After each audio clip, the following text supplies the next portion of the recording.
Hello, ladies and gentlemen. My name is Aleksandra Ożarowska. I'm a PhD candidate at the University of Warsaw, and I am going to talk about operatic surtitles, as the title of my presentation is To Hear, to See, to Read, How Surtitles Influence Contemporary Operatic Landscape.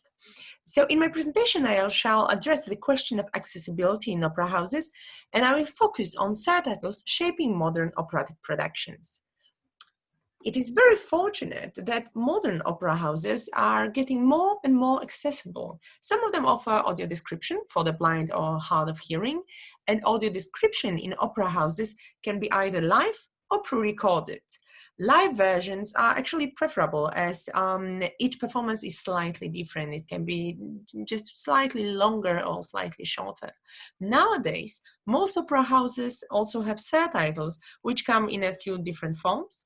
For example, sometimes instead of surtitles, we've got seatback titles placed at the seat in front of you. I will focus on surtitles in a moment. Some internet broadcasts also offer the option of automatic captioning. Usually, streaming services offer subtitles in one or just a few languages, but some of them offer automatic captioning in many languages, and it applies both to live and on-demand streamings. So just for the sake of clarity, let me explain that by saying surtitles, I mean the translated text displayed on the screen above the stage in live opera or theater performances. As you can see in the picture, this screen is not very big, its background is black, and the font is bright. This is nowadays the most popular form of translation in opera houses around the world.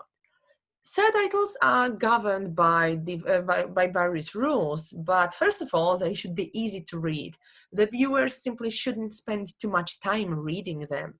Moreover, they should convey the general meaning of what is being sung, not the manner in which it is sung.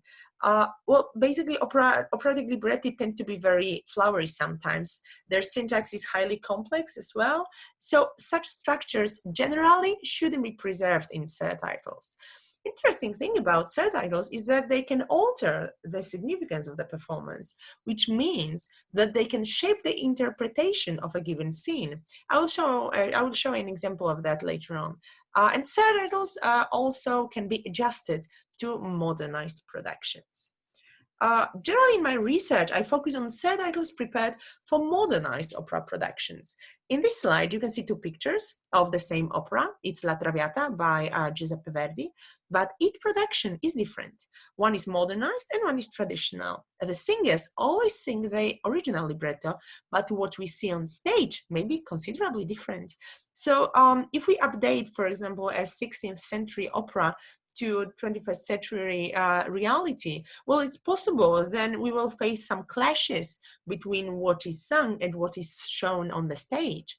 However, it is the surtitles that may actually save the day and preserve the coherence of the whole production.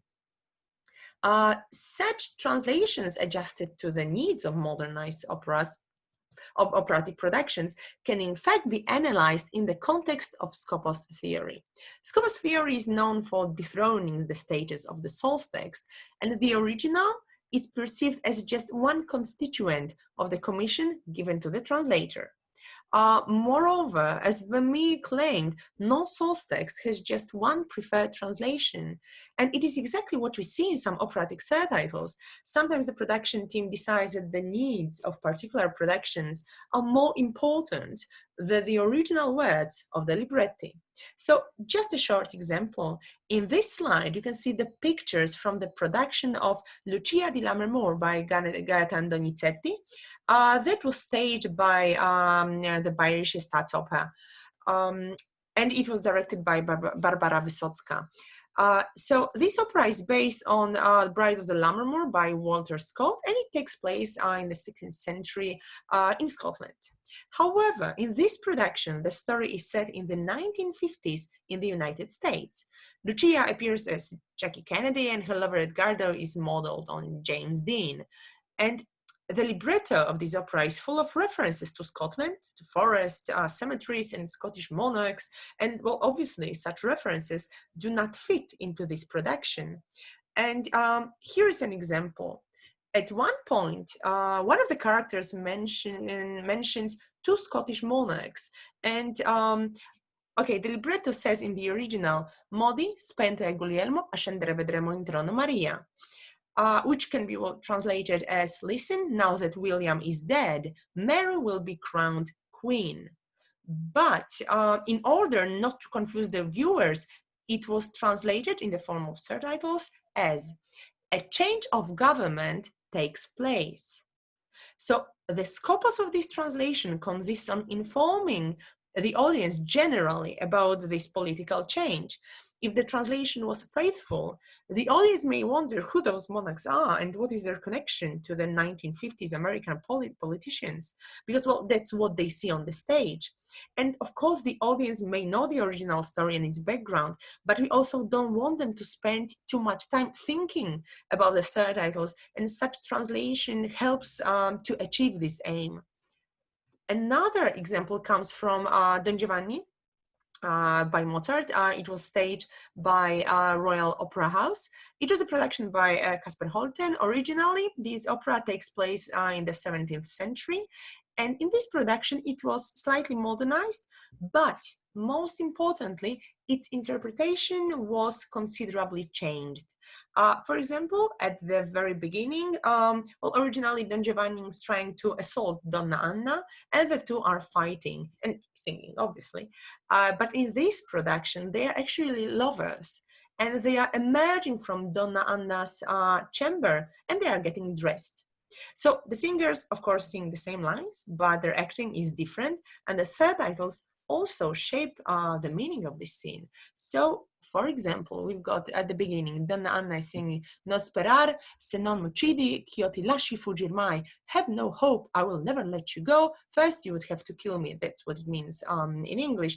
And it was translated by Royal Opera House as, I will never let you go. Just this one line, nothing more.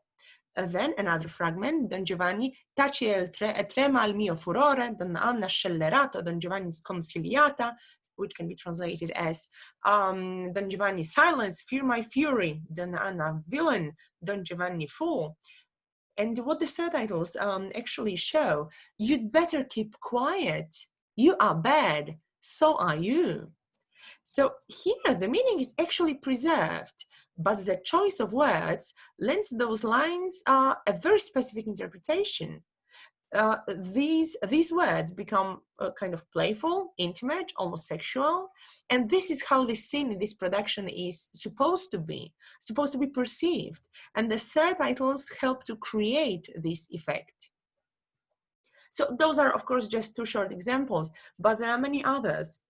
And there are even cases where what is shown in the subtitles and what is sung does not have much in common. So in conclusion, watching an opera in an opera house or as an internet broadcast is nowadays not just about listening and watching, but also reading. We want to understand what the story is about, and we expect that modern technology can provide us with some form of translation. Subtitles, or in case of broadcast, subtitles, are especially helpful in that matter. Moreover, nowadays opera directors often try to be exceedingly creative, and they stage modernized or extraordinary productions, which often need good translation in order to be complete and coherent. Subsequently, subtitles become a significant part of the whole operatic production. So here also you can see a couple of my references. And that would be all from me. Thank you very much for your attention.